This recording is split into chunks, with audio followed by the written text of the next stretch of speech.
Un feliz miércoles 25 de febrero para todas las personas que ya están en sintonía de Primera Página con la información económica de lo que pasa no solamente en nuestro país, sino también a nivel internacional. Y a propósito de esto, iniciamos hablando de lo que fue el discurso del Estado de Unión del presidente de los Estados Unidos, donde estuvo hablando ampliamente de su gestión durante el último año y lo que viene en su segundo gobierno.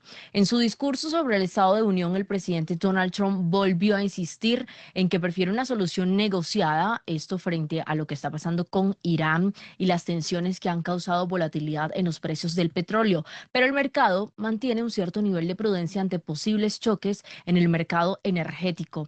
Por otro lado, la gente sigue diciendo que los precios y el coste de vida son las principales preocupaciones y algunos culpan a las políticas de Trump, en particular el tema de los aranceles, de agravar la situación, contrario, por supuesto, a lo que dijo en su discurso el presidente, quien ha ignorado de esos problemas económicos y en cambio dijo que su nación ha vuelto y que ha logrado él durante este último año un cambio radical e incluso ha hablado de la época de la edad dorada para su gestión actualmente.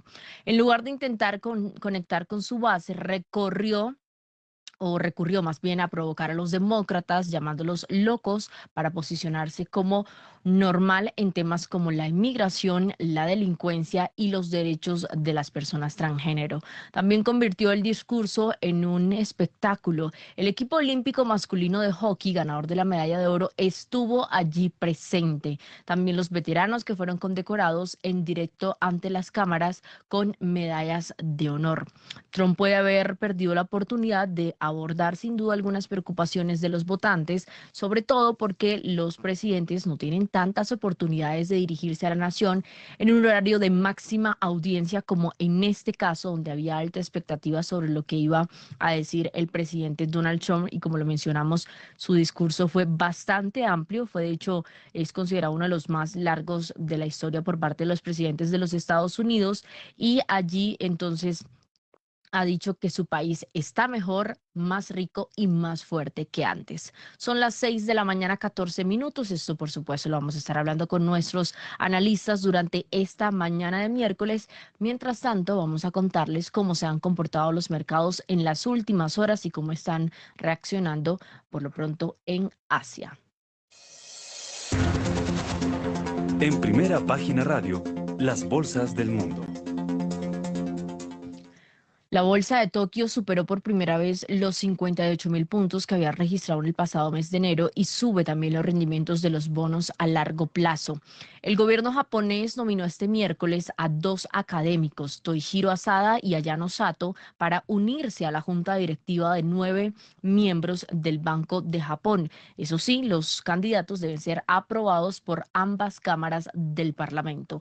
Esta elección puede afectar las discusiones del Banco Central sobre el ritmo y también el momento de los futuros aumentos de las tasas al cambiar la posición del directorio de los 9 miembros que se ha inclinado cada vez más a favor de aumentos constantes en las tasas de interés.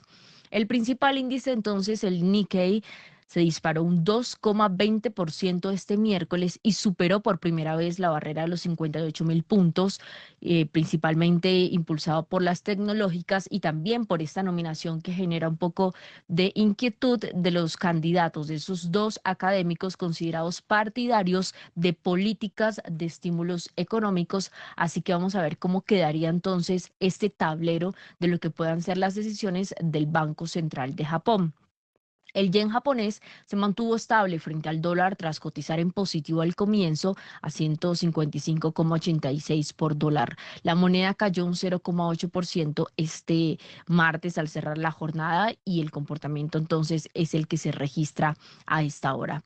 La primera ministra japonesa Sanai Takaichi ya ha nombrado a varios reflacionistas para paneles gubernamentales clave, incluido el exgobernador del Banco de Japón, Masazumi Watakabe, lo que aumenta la posibilidad de que pueda hacerlo para las vacantes en el directorio de estos 9 miembros que conforman y que toman las decisiones del Banco de Japón. Siguiendo con las bolsas, con los mercados, el índice de referencia de la de Shanghai ganó hoy un 0,72%, mientras que el parque de Shenzhen tuvo un avance del 1,29%. El Hang Seng, índice de referencia de la bolsa de Hong Kong, cerró hoy con unas ganancias que ascienden al 0,66%, al tiempo que el índice que mide el comportamiento de las compañías de la China continental, estamos hablando del Hang Seng China Enterprises, tuvo un alza en estas últimas horas de un 0,30%.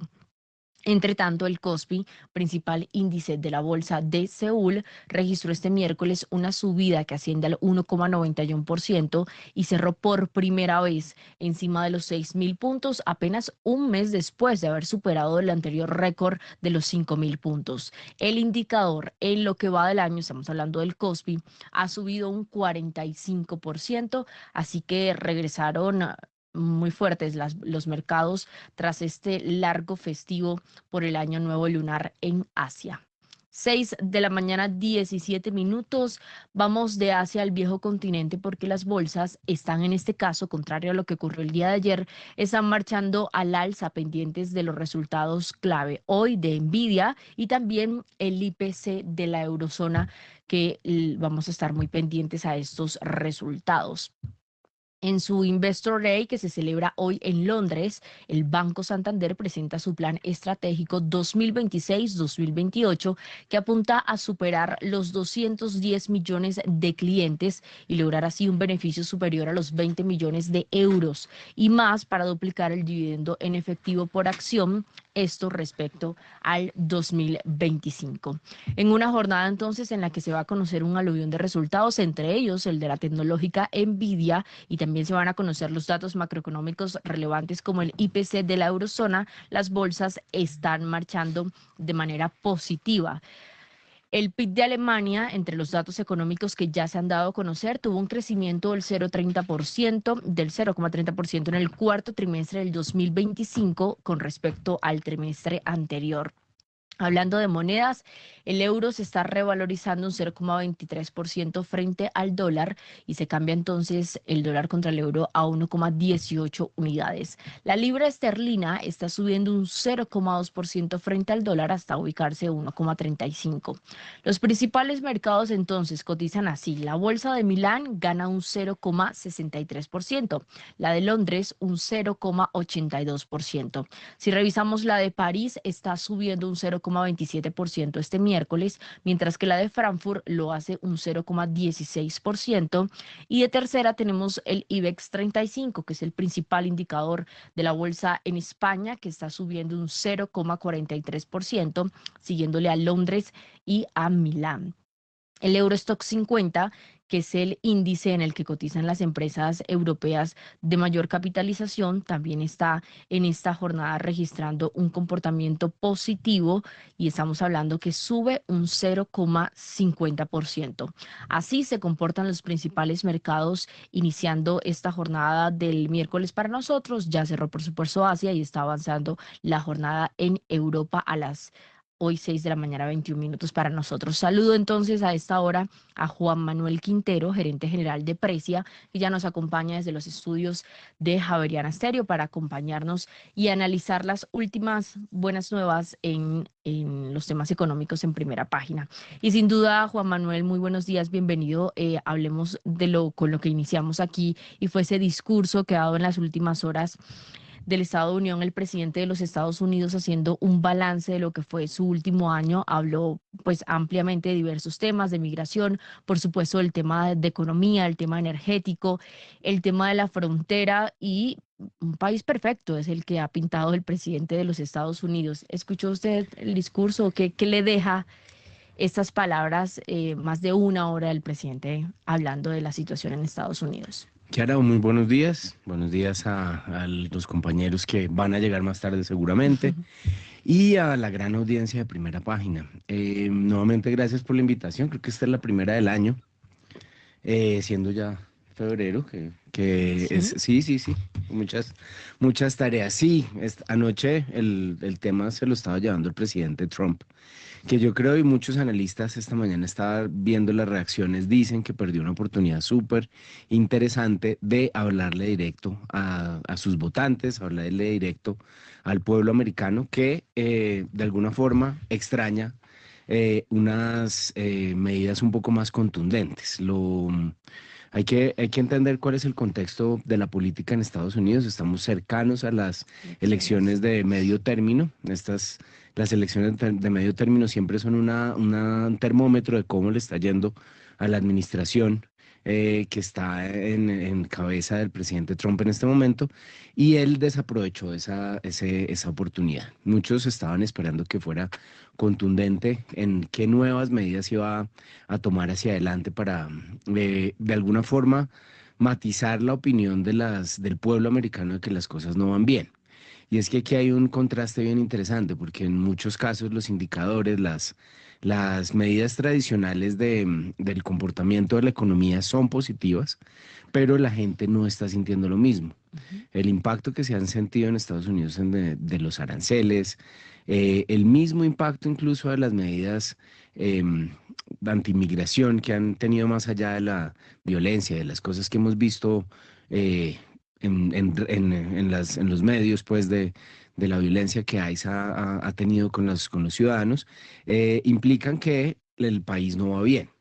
Y el presidente no tomó ninguna posición al respecto de eso. Para él todo estaba perfecto, todo funcionaba perfectamente, aprovechó algunas como señales comunes, como premiar a los ganadores de medallas y a otros personajes que al final de cuentas no es eso lo que la gente estaba esperando.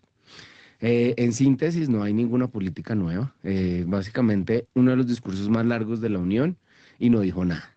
En cuanto a inversiones, faltó o mucha gente estaba extrañando una mención hacia algo que tuviese que ver con criptomonedas. Dejó fuera de su discurso a Bitcoin y a cualquiera de las criptomonedas que en el pasado ha estado apoyando de alguna forma. Y eso, pues, aunque el mercado está subiendo el día de hoy en esos activos digitales, no hubo mayor impacto acorde con ese discurso del presidente.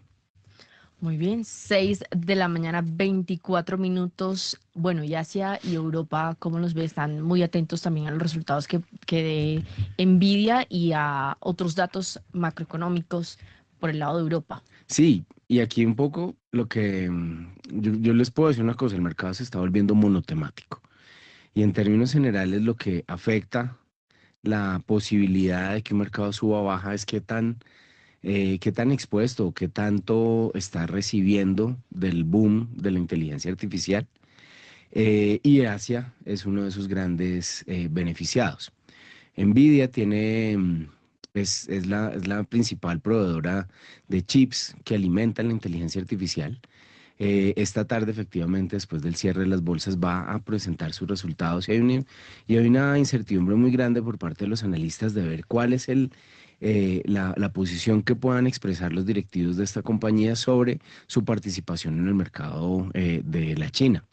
Si en China tienen la posibilidad o empiezan a entrar o a volver de forma importante, los resultados seguramente de la compañía van a ser muy positivos hacia adelante. Entonces, eso tiene mucho que ver con la expectativa que puedan tener los analistas esta tarde. Pero fíjense una cosa, leía un artículo muy interesante esta mañana sobre el mercado en Corea.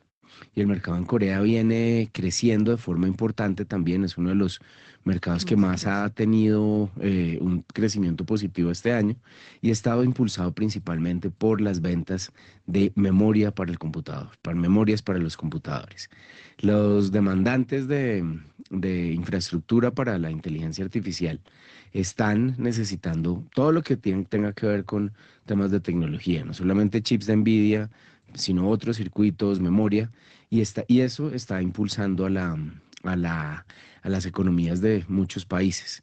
Se puede decir que Europa, de alguna forma, al no estar siendo centro ni de los grandes usuarios o de no está siendo sede de las empresas que aprovechan la inteligencia artificial ni grandes fabricantes de chips. Se está quedando de alguna forma fuera de este boom. Sin embargo, pues es un mercado que de todos modos tiene otras dinámicas también particulares. Solo para cerrar, la, mm, hay un artículo circulando en internet que habla de que del peligro y de que vamos a tener una situación caótica a partir de la inteligencia artificial. Yo creo que ese es un artículo que mucha gente está queriendo que sea real.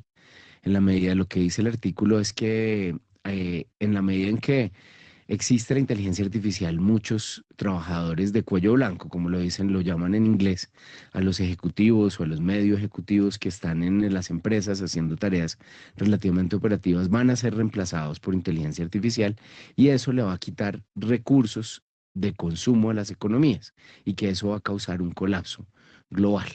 Eh, Ese es un artículo que ha circulado y que tiene más de 25 millones de visitas en la red X, que de alguna forma contrasta con todo este optimismo.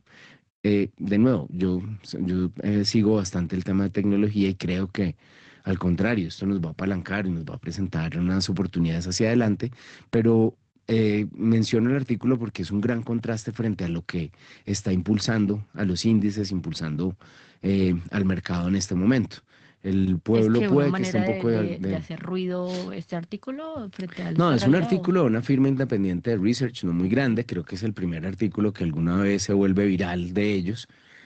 Sin embargo, tiene un mensaje que es muy atractivo para quienes no están involucrados con la inteligencia artificial o que se están viendo amenazados por la inteligencia artificial. De alguna forma es un mensaje que les permite decir, vean, ¿no? Si esto sigue así, no es que yo vaya a perder, es que todo el mundo va a perder. Entonces, ahí es donde se pone interesante la cosa, y es que hay que revisar. Yo pienso que la inteligencia artificial, como lo cree la mayoría de Wall Street, y lo que veremos esta tarde después de los resultados de Nvidia, creo que es una gran ventaja y es un nuevo boom que estamos viendo que impulsará la economía hacia el futuro. Sin embargo, ese contraste de las opiniones es bien interesante, Kiara. Bien, 6 de la mañana, 30 minutos ya. Pasemos ahora a conocer Latinoamérica, cómo se está comportando nuestra región en las últimas horas. Las bolsas latinoamericanas en primera página radio. Wall Street cerró este martes en verde y las ganancias estuvieron principalmente en el caso del Nasdaq subiendo 1,4%, seguido el Standard Poor's un 0,77% y el Dow Jones muy cerquita allí subió un 0,76%.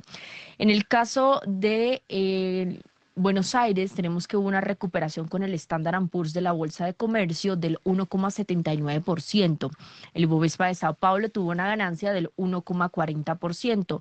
Si revisamos el Standard Poor's de la Bolsa Mexicana, también fue una variación positiva al cierre de este martes, alcanzando un 0,43%. El MSCI Colcap de la Bolsa de Valores en Colombia, por el contrario, registró una pérdida, en este caso del 2,95%, y en Chile el índice IPSA en la Bolsa de Valores de Santiago de Chile logró una recuperación, una subida, en este caso del 0,63%, y así fue el comportamiento en las últimas horas en Latinoamérica.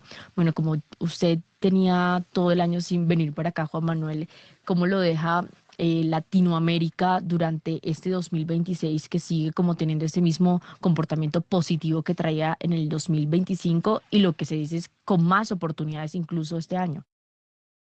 Pues es un mercado que está desafortunadamente por los volúmenes no siendo tan relevante en el contexto global.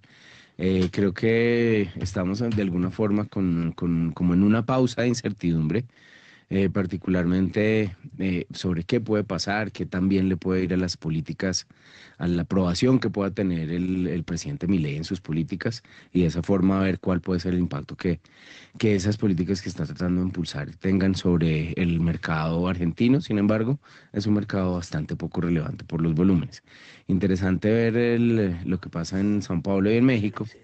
Y en términos generales, lo que se observa este comienzo de año es una gran incertidumbre política. Estamos teniendo en México una situación de violencia violencia muy importante que no deja que las noticias económicas sean las que muevan ese mercado. Ahora, teniendo un país prácticamente parado en una gran porción de su territorio por cuenta de la violencia, sustos de que vamos a tener que o que de pronto la FIFA va a tener que tomar decisiones puntuales sobre las sedes del Mundial con respecto a la violencia, eso no le ayuda al comportamiento del mercado. En Colombia la incertidumbre política nos tiene en relativa pausa, que yo creo que puede ser una oportunidad para posicionarse hacia adelante, asumiendo que va a haber un cambio de gobierno. Muy buenos días a todos, don Juan Manuel Quintero. Yo no me puedo sentar así como usted está sentado. Hay que estirar, Héctor, eso es parte de la historia. No, bueno, Los años, mejor me quedo callado.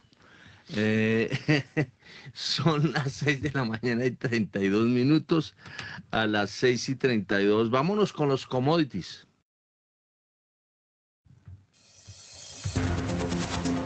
Los precios de los commodities en Primera Página Radio.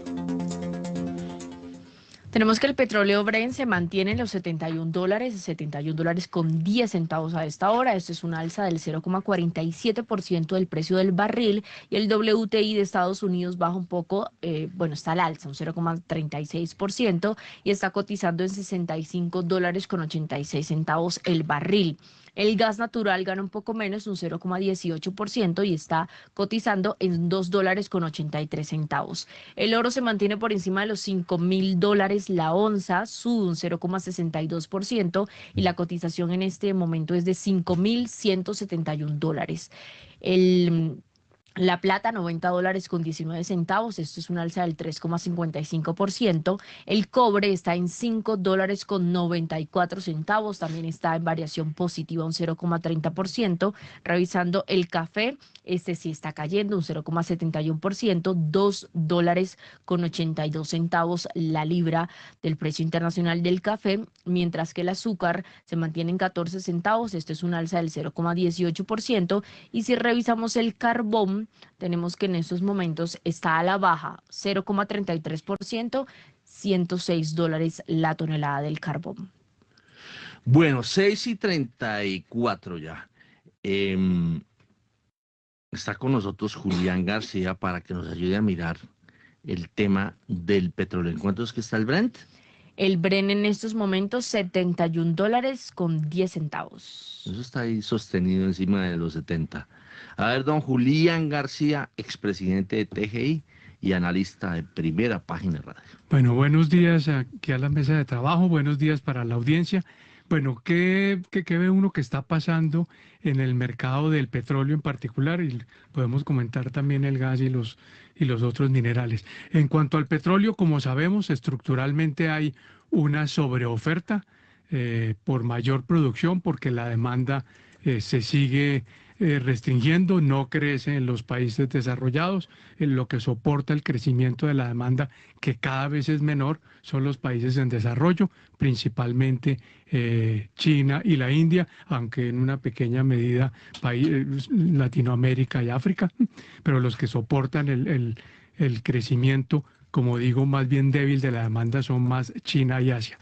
Inclusive China está con una expectativa de menor crecimiento de la demanda. Las ventas de vehículos en la China este año no arrancaron muy bien, y eso pues obviamente se traduce tarde que temprano en una debilidad en el consumo de los combustibles fósiles, ¿sí?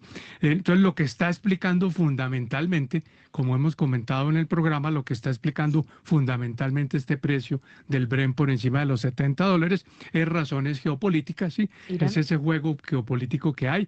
La mayor tensión que hay en este momento es Irán. Pero detrás de eso, desde el punto de vista del mercado, hay muchos juegos como el juego de Rusia enviándole todo lo que puede a la China tratando de comprarle crudo a Rusia porque prevé que puede esto escalar. Entonces China está tratando de llenar sus inventarios al máximo, y por eso ha tratado de comprar todo lo que pueda de Rusia. sabiendo que no se sabe qué pase con Irán y haya de golpe un corte del suministro de Irán. Entonces, China está tratando de almacenar el máximo porque uno no sabe qué pasa, pero le negocia a Rusia que le dé un descuento sobre ese precio. Entonces, los rusos no están recibiendo el precio que nos informa Kiara. Por el otro lado, India cada día más obediente a Estados Unidos, perdón ponerlo en esos términos, pero India cada día le deja de comprar menos a Rusia porque esas son las presiones que le ha puesto en particular Estados Unidos. Entonces, la India está tratando de comprar principalmente a Irán, pero obviamente tiene la angustia de qué va a pasar con Irán. Irán juega a amenazar que va a hacer cosas en el estrecho de Hormuz, mientras tanto Estados Unidos pues hace ese juego que están tratando de negociar en Ginebra, un acuerdo nuclear, del asunto nuclear, pero mientras tanto cada día llega muchísimo más arsenal militar, tanto al Mediterráneo frente a Israel, como cerca al Golfo. Acordémonos que Estados Unidos siempre tiene muchísimos portaaviones, etcétera, muchísimo equipo militar en esa zona, tratando de cubrir el Golfo Pérsico y sus alrededores.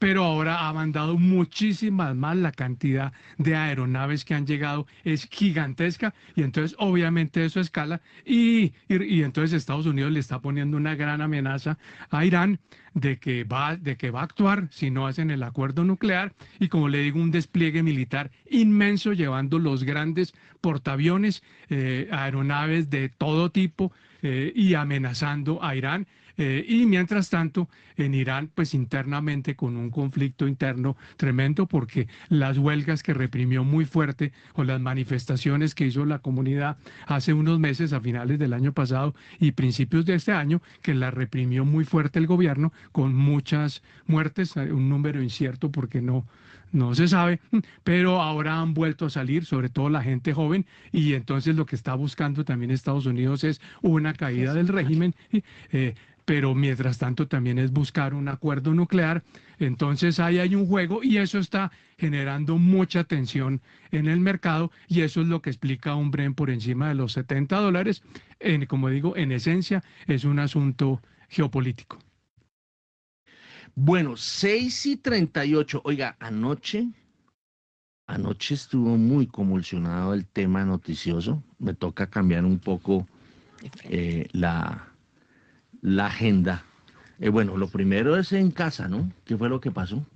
Pues que vamos a tener nuevo director en Javeriana Estéreo. Se nos va José Vicente Arismendi, quien duró en el cargo casi 12 años. Llegó a la dirección de la emisora en agosto de 2014 y en aquel momento hay que recordar, don Héctor, que Primera Página llevaba poco más de 2 años al aire. Era un programa de 1 hora, de 7 a 8 de la mañana, y una propuesta precisamente de nuestro actual director José Vicente Arismendi llevó a que la emisión se alargara tan solo 2 meses después y pasara al horario que tiene actualmente de 2 horas al aire, entregándole a todos los 2 horas larguitas, ¿no? económica. 2 Sí. horas larguitas. Sí, que siempre se va un poquito más. ¿Y quién llega? Llega Esteban Bernal Carrasquilla, actualmente es director de Jazz en Voz Propia, es el que dirige este programa que hace parte de la franja de jazz de aquí de la emisora, es músico profesional, es además magíster en Relaciones Internacionales de la Universidad Javeriana, tiene estudios en Estados Unidos y también es realizador entonces radial, periodista cultural, ha colaborado y tiene amplia experiencia con otras emisoras, con el Banco de la República, con El Espectador y con la revista Tempo. Bueno, muy bien, 6:40. Eso fue en el tema muy local, pero hubo otro par de noticias también locales, pero muy grandes. Vámonos con la primera, porque es una exclusiva que soltó anoche Daniel Támara. Exclusiva de Primera Página Radio. A ver, don Daniel Támara, ¿cuál fue el extra que se lanzó usted? Pues Héctor, muy esperado por todos los analistas del mercado y obviamente los expertos, y era el decreto ya publicado y oficialmente expedido por el gobierno colombiano que crea el impuesto al patrimonio para las empresas en el marco de la emergencia económica. El decreto especifica y confirma lo que pues anticipaba el Ministerio de Hacienda, y es que va a aplicar para todas empresas que tengan un patrimonio líquido superior a los 10.474 millones de pesos, y en el caso del sector financiero y el sector petrolero va a haber una tasa diferencial. Digamos que se propone, o más bien se expidió una tasa del 0,5% para todas estas empresas que tengan un patrimonio líquido superior a los 10.474 millones de pesos, y para el sector financiero y el sector petrolero y minero una tarifa del 1,6%. De acuerdo con el gobierno, con esta medida se podrían recaudar 7.9 billones de pesos, de los cuales 4.6 billones de pesos serán aportados por estos dos sectores, el sector financiero y el sector minero energético. También se confirma que este impuesto se pagará en dos tandas. La primera tanda en abril de este año por el 50% y la segunda tanda en mayo por el otro 50%, Héctor. Entonces, la noticia, expedido oficialmente este decreto en el marco de la emergencia económica, se crea el impuesto al patrimonio para empresas y en particular va a recaer la carga sobre el sector financiero y el sector minero energético. Pero hubo otra gran noticia que tiene que ver con un proyecto de decreto que puso a rodar el Ministerio de Trabajo y que tiene que ver con la reforma pensional. ¿De qué se trata, don Daniel? Así es, Héctor. Digamos, recordemos que la reforma pensional no ha entrado en vigor salvo dos artículos. Uno, relacionado con las ACAI, recordemos, las administradoras del régimen complementario de ahorro individual. Y el segundo, que tiene que ver con la ventana de traslado pensional, que permite, por un lapso de 2 años, que aquellos cotizantes que estén a menos de 10 años de la jubilación, pues puedan cambiar de régimen pensional, algo que no permitía la ley anteriormente. Ayer el Ministerio del Trabajo sacó el proyecto de decreto que reglamenta, digamos, esta disposición, pero la novedad es que va contrario a lo que dice la ley de la reforma pensional. Específicamente, la ley de la reforma pensional en su artículo, en el parágrafo del artículo 76, dice que los valores contenidos en las cuentas de ahorro individual de las personas que hagan uso de este mecanismo seguirán siendo administradas por las AFPs hasta el momento en que se consolide la pensión integral de vejez o la pensión de vejez del régimen anterior.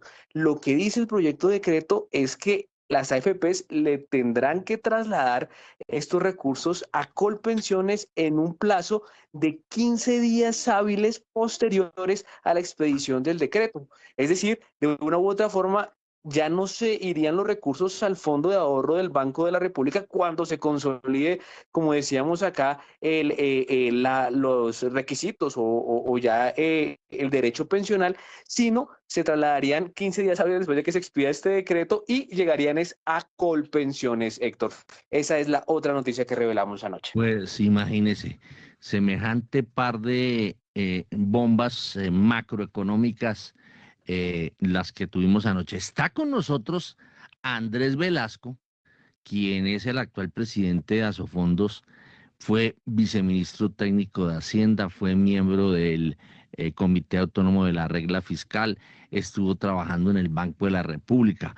Bueno, mejor dicho, la experiencia es gigante y nos puede ayudar a mirar este par de temas. Empecemos por el tema del decreto del Ministerio de Trabajo, perdón, del proyecto de decreto del Ministerio de Trabajo y que tiene que ver con esto de el uso, sí, el traslado o el manejo más bien que debe tener el Banco de la República, pero que parece que se lo quieren dar esa Colpensiones. A ver, Andrés, muy buenos días, qué pena hacerlo madrugar.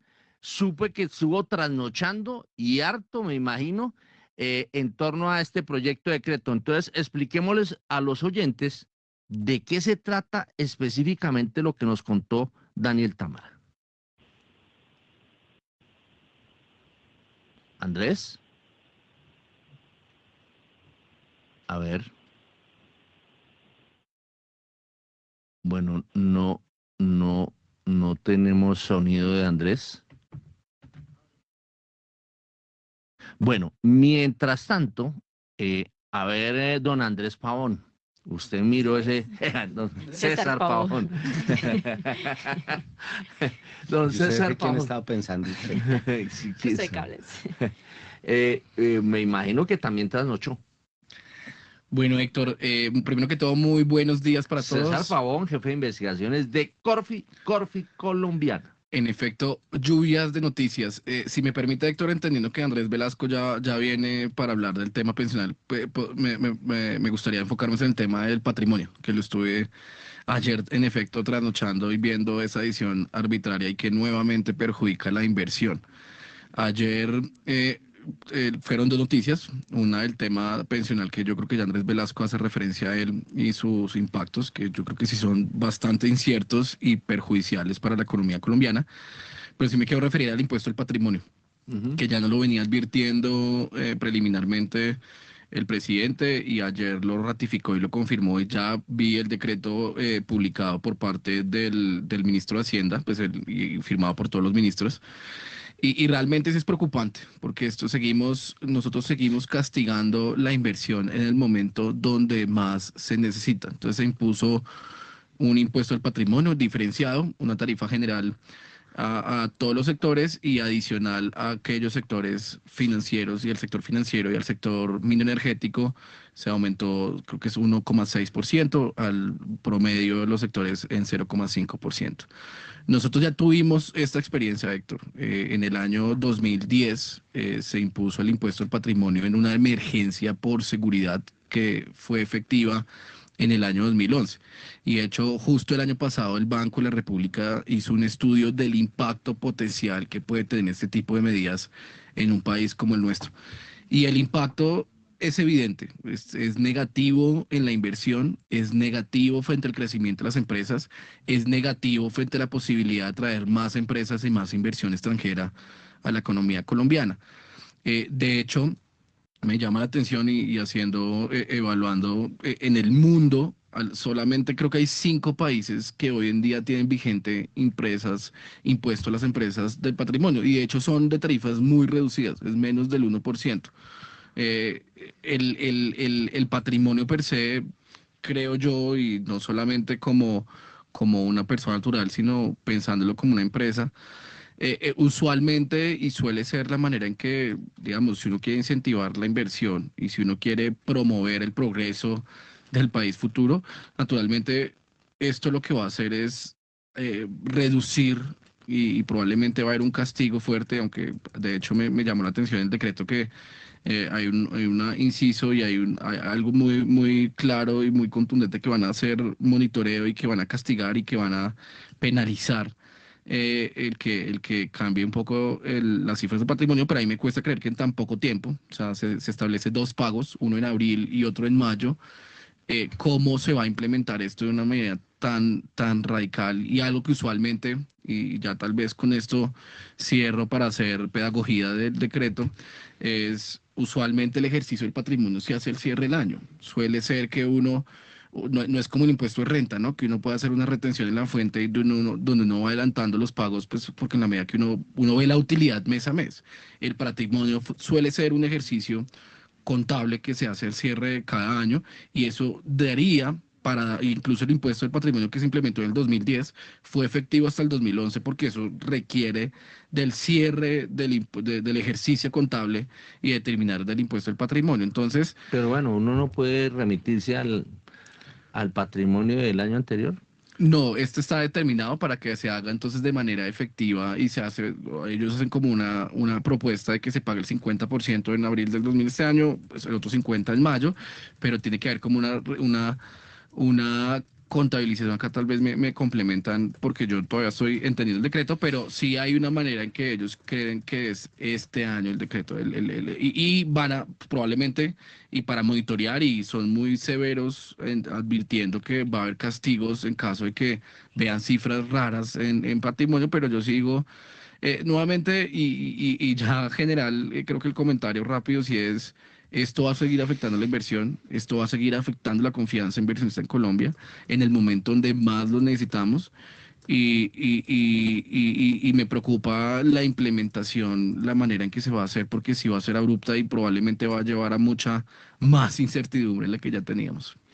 A ver, don Juan Manuel ¿Puedo opinar? Quintero, Muchas gracias, don Héctor. de precio, pero ¿por qué se queja si No. desde que llegó está hablando? Yo lo oigo hablando desde que llegó. No le digo. Ah, Venga, no, ahí yo coincido que es bastante, César, que es bastante particular la aplicación de este impuesto. Como es sabido, efectivamente uno mira los resultados anuales, los resultados a veces semestrales que las empresas del sector financiero están obligadas a reportar, a hacer un cierre semestral, pero también hay unos reportes como periódicos. Todas las empresas, Precia particularmente siendo del sector financiero también, le toca reportar todos los meses sus estados financieros. El tema es que esos estados financieros intermedios no tienen o esos estados financieros que uno reporta mensualmente no tienen el escrutinio tan estricto de los revisores y de los diferentes entes de control que tienen las empresas. Entonces sí resulta bastante particular tomar como referencia los datos del 1 de marzo. Eso es un primer tema.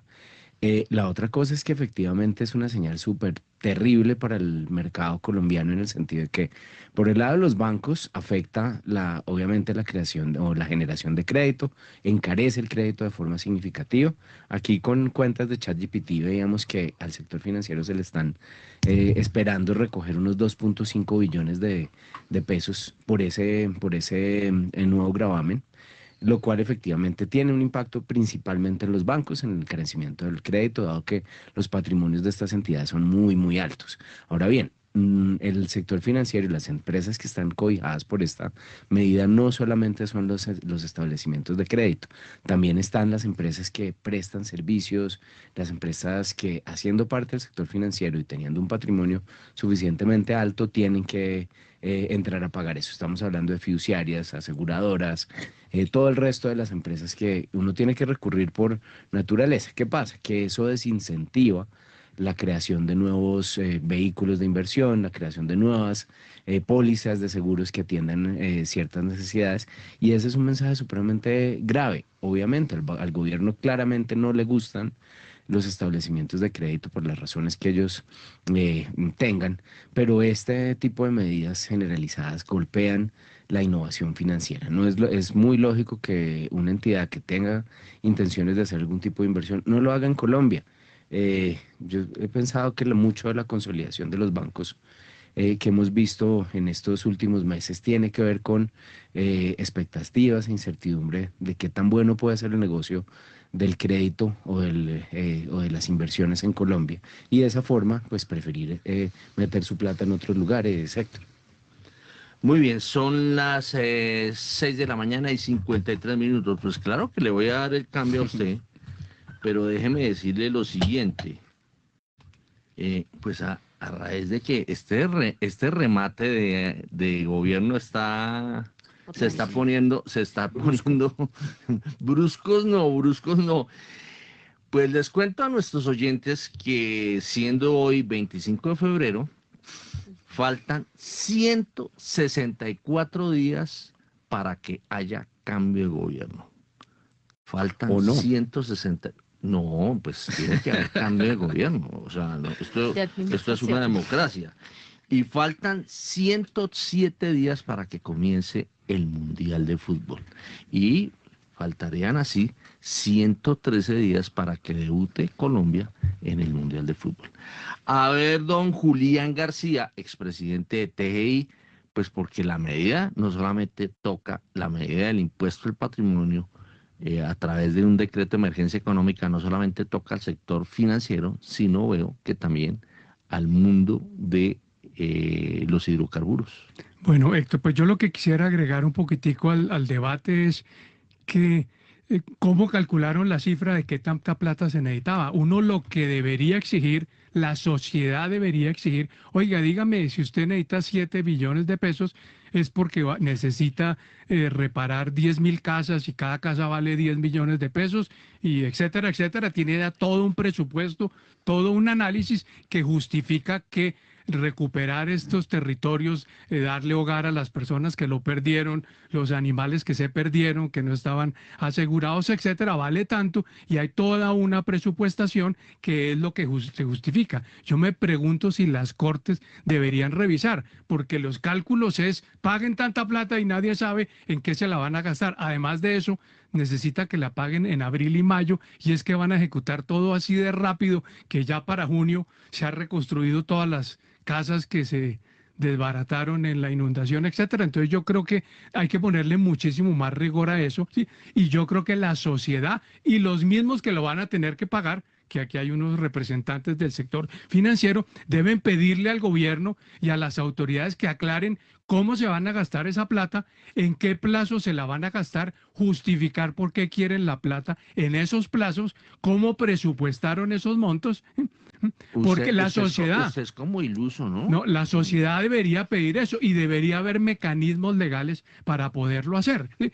Porque el debate se va a que es que afecta a la economía, que afecta la inversión, etcétera, pero esa plata, si no está bien planeada, va a terminar en corrupción, en 40.000 cosas, como nos ha sucedido con Armero. Si esos que fueron más planeados y terminaron en cosas raras, como Mocoa, que no se ha ejecutado ni la mitad de lo que se dijo, ¿sí?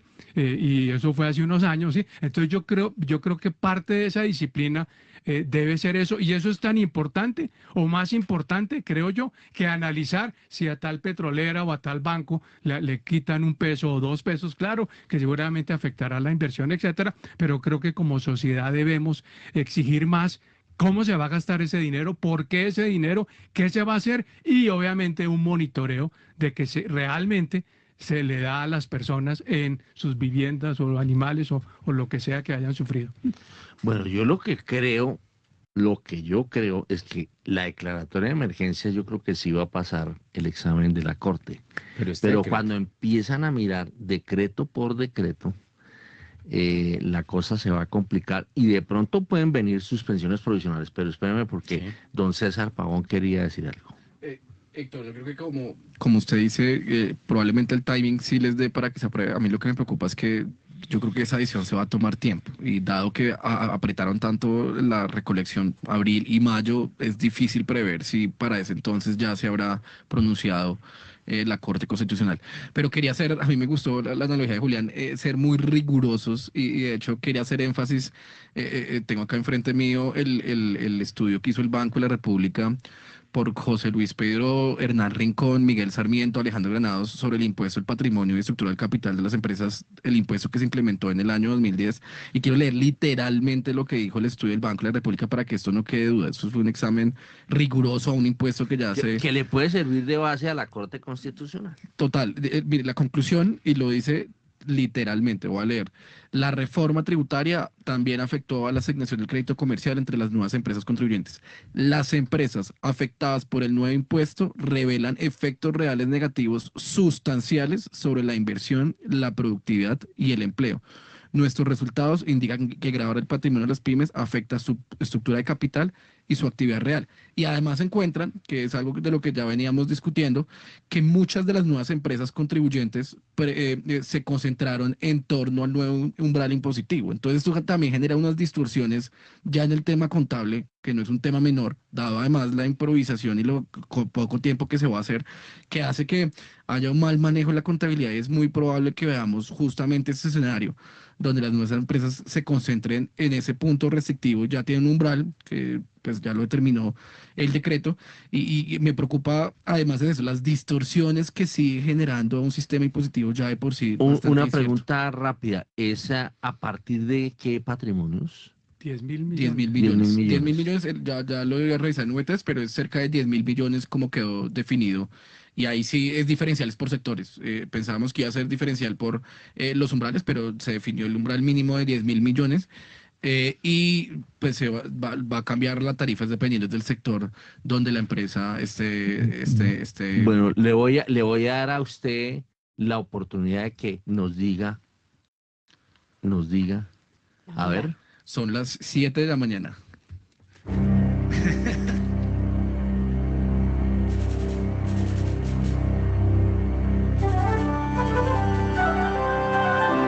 ...91.9 Javeriana Javerian Estéreo, Bogotá. HJKZ. Sin fronteras.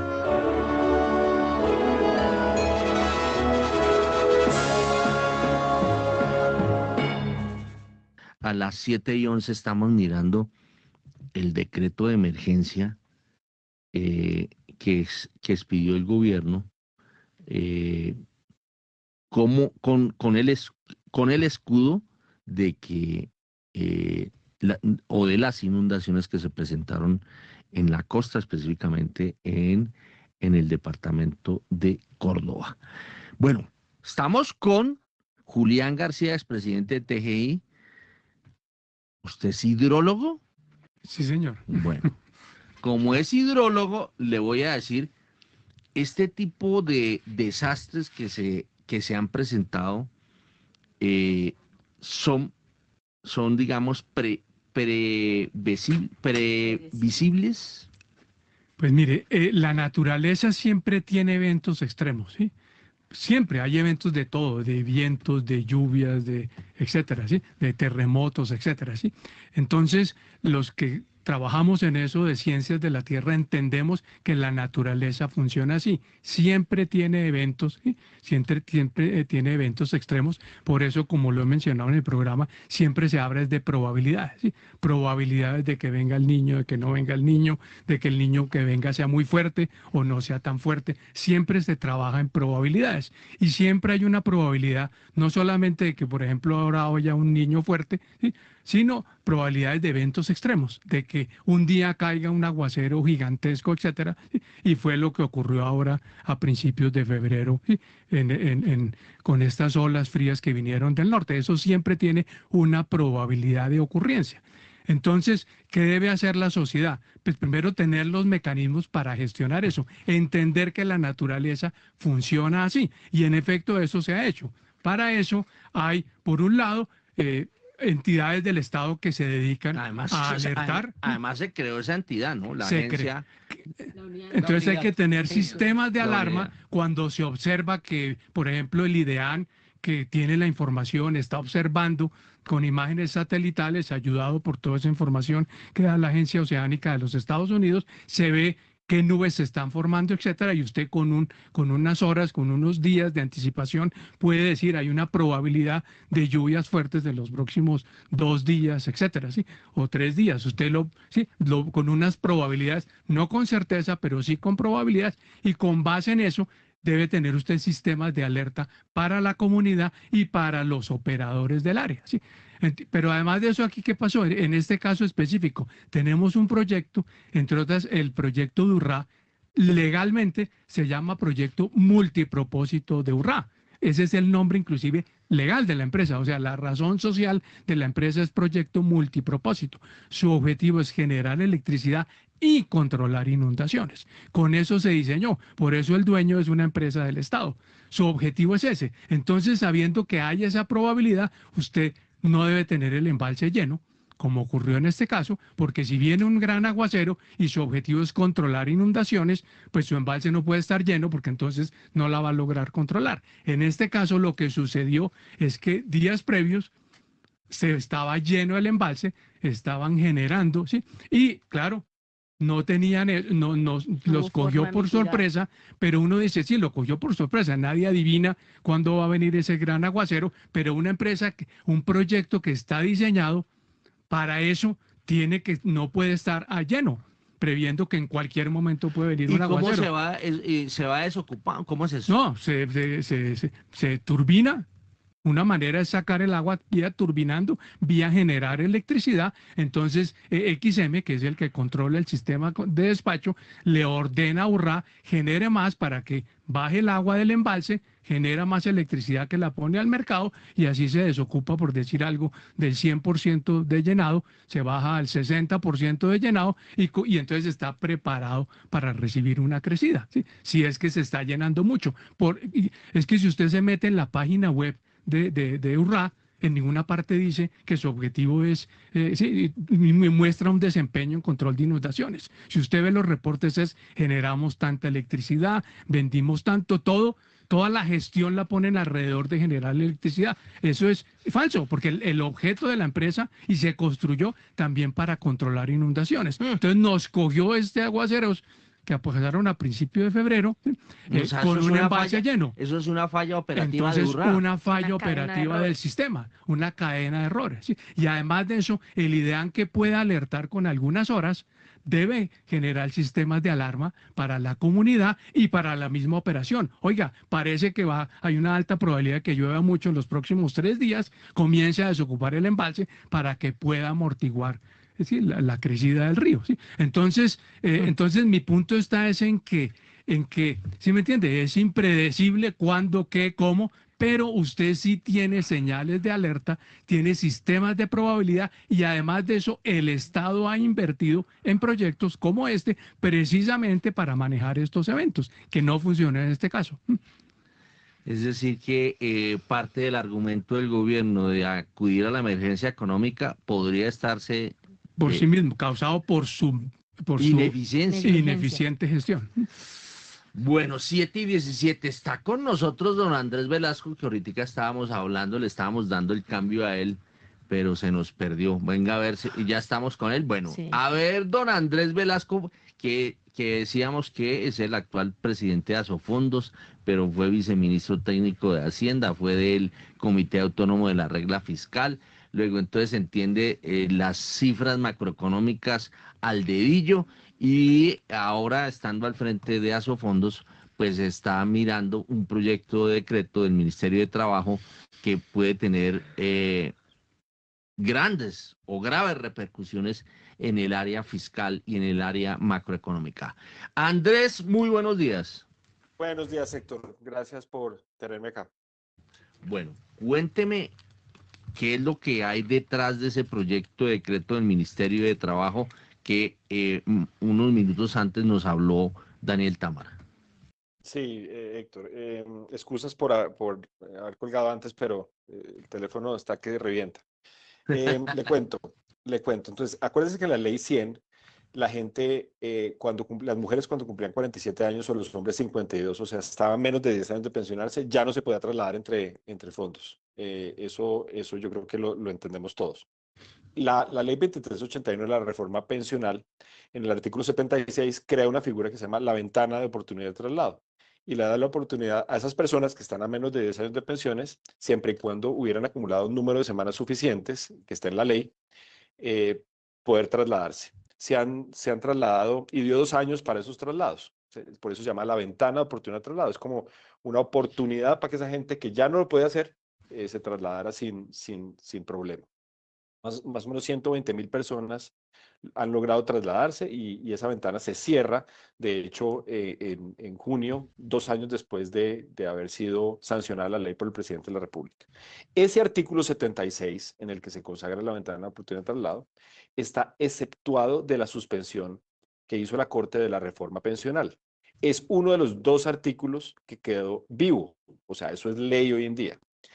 Y ese artículo dice que los saldos de esas personas que se trasladen no deberán girarse a Colpensiones, deberán quedarse en el RAIS, deberán quedarse en los fondos de pensiones en los que están hasta que esas personas cumplan edad de pensión. Y después de eso, hay otro artículo, que es el artículo 24, que dice esos recursos se van a ir al Fondo de Ahorro del Pilar Contributivo. Entonces, desde el comienzo, el Congreso de la República dijo, esos recursos son para ahorrarlos, son para poner un case grande desde el principio en el Fondo de Ahorro del Pilar Contributivo, que finalmente va a ser el que va a responder hacia el futuro con las pensiones de Colpensiones.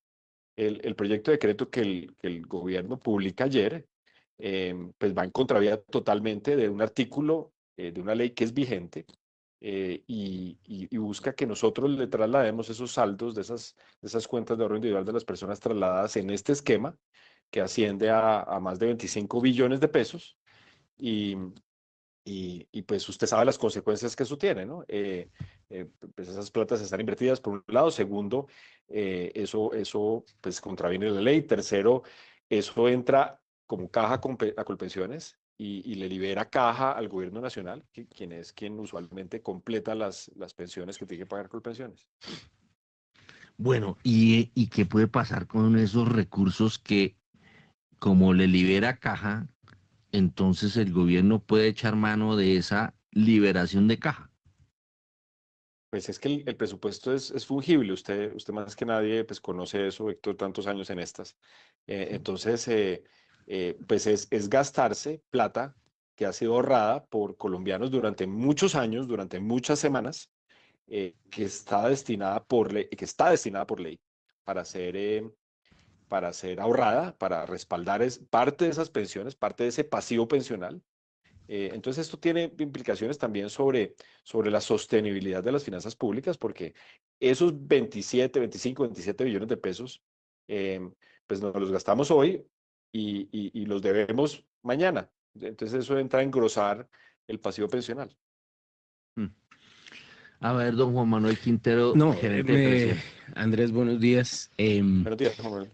Me llama mucho la atención la legalidad de la medida, o sea, qué hacer, qué están preparando ustedes desde sus fondos para evitar que se presente esta situación. Usted menciona que en la ley que está vigente se hace explícito que no se pueden trasladar estos recursos hasta que no se cumplan los requisitos con pensión. ¿Qué están pensando ustedes hacer para No, evitar pues Juan Manuel. este traslado? Mire, a nosotros nosotros tenemos un deber fiduciario que tenemos muy claro, pues nuestro deber fiduciario es para los recursos que la ley nos encomienda a través de las decisiones de los agentes privados que nos han confiado esos recursos. Entonces, pues nos tocará actuar. El proyecto de decreto se publica anoche. Entonces, antes de todo eso, yo creo que lo importante es que los colombianos y el gobierno nacional entiendan que estos son recursos que son sagrados, que tienen una finalidad en la ley. Tenemos 15 días de comentarios. Este decreto es un decreto normal, digamos, no está en el contexto de la emergencia económica, tiene 15 días de comentarios. Entonces, desde ya lo adicionamos a nuestra lista de preocupaciones por normatividad que ha salido en los últimos meses, que afecta la capacidad de los colombianos de tener un sistema de pensiones sostenible. 7:23. A ver, don Daniel Tamara, pregunta para el presidente de Asofondos.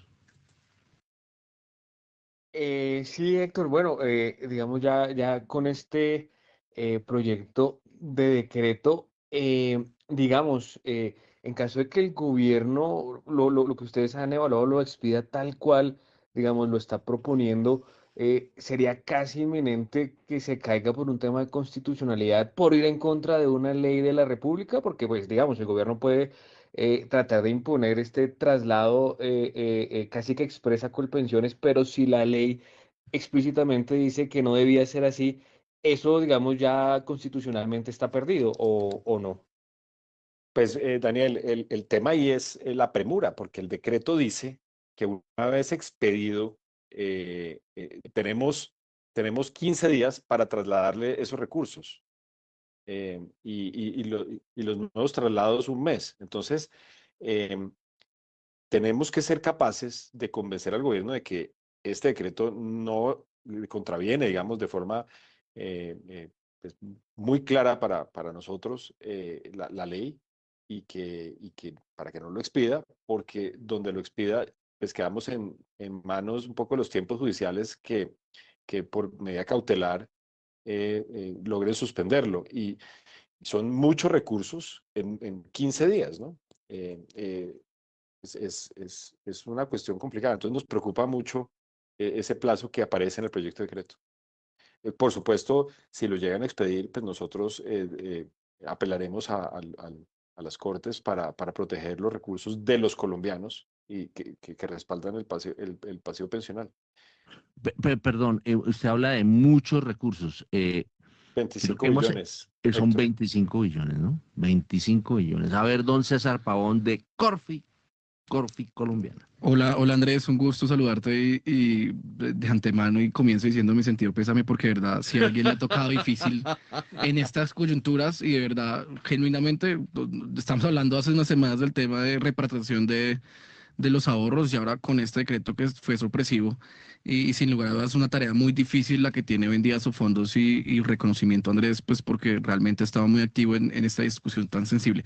Pero mi pregunta era muy sencilla, Andrés. A mí la verdad cuando lo vi anoche, siendo además parte y ahorrador de los fondos de pensión privada, mi pregunta es, o sea, ya lo anticiparon ahorita, cómo lo van a proteger ustedes, pero más poniéndome de abogado del diablo y un poco entendiendo la lógica, o todavía no me queda claro cuál va a ser la defensa del gobierno ante este escenario, porque sabemos, la plata es fungible. Yo creo que el peor escenario es que esto pues lo quieran utilizar para recursos en el corto plazo, pero más allá, ¿hay alguna justificación técnica que ustedes vean por qué Colpensiones optó por esta decisión? Y el contrario, pues sabemos que esto va a ir en contravía del ahorro de los colombianos que hemos depositado en los fondos.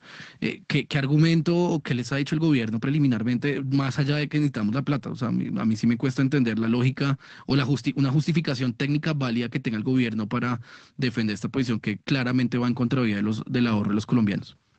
Gracias, César. Mire, le cuento, en los últimos meses del año pasado, el gobierno, Colpensiones y el Ministerio de Trabajo nos mandaron una carta a cada uno de los fondos solicitando estos recursos, diciendo, mire, esta gente se trasladó, entonces en virtud de la ley 100, gírenos los recursos. Nosotros le contestamos, no, la ley 100 en este punto no está vigente, porque lo que está vigente es el artículo 76 de la ley 2381.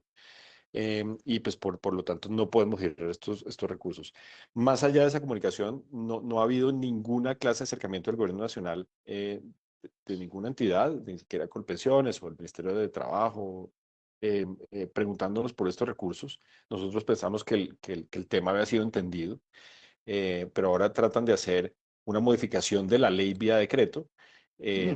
Y en la justificación, pues lo único que hay es la necesidad de recursos. Nosotros tampoco entendemos cuál sería la lógica detrás de esto. En una situación fiscal que todos los que están en la mesa ahí, pues conocen muy bien que es muy preocupante, en una condición además de financiamiento que en la coyuntura se está viendo muy retadora, ante operaciones que se hicieron el año pasado y que pues están teniendo que revisar y deshacer en este año 2026. Entonces, es muy preocupante que ante la emergencia, digamos, ante la premura fiscal, empecemos a echar mano de los fondos de pensiones que respaldan pues el futuro de retiro de los colombianos. Y por eso lo que le pedimos a todo el mundo es que nos acompañe a visibilizar este tema, a explicarlo, porque no siempre es fácil llegar a todo el mundo, y en eso agradezco la tarea y el reconocimiento que hace Corfi y César, porque estamos echando mano ya de la olla, y eso es muy grave. Bueno, ahí como dice aquí Kiara, ¿qué tanto se puede ver perjudicado un ahorrador un afiliado a los fondos de pensiones con esto?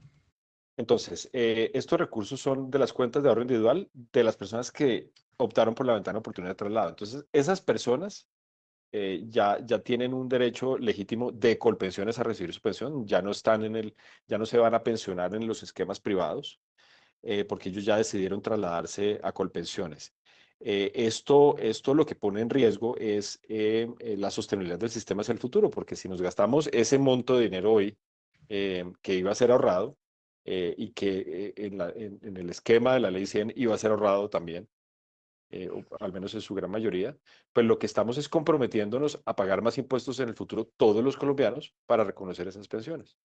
Ese es y la sostenibilidad del sistema pensional pues se ve cada vez más vulnerada. Recordemos, Héctor, que el pasivo pensional asciende con reforma a cerca de 200 puntos del PIB, porque eran 160, pero con el aumento del salario mínimo y con otras decisiones reglamentarias, por ejemplo, el decreto de deslizamiento, del que hemos estado hablando también en estos días, además de los decretos de repatriación, posibles decretos de repatriación de recursos del exterior, pues el pasivo pensional cada vez es más grande.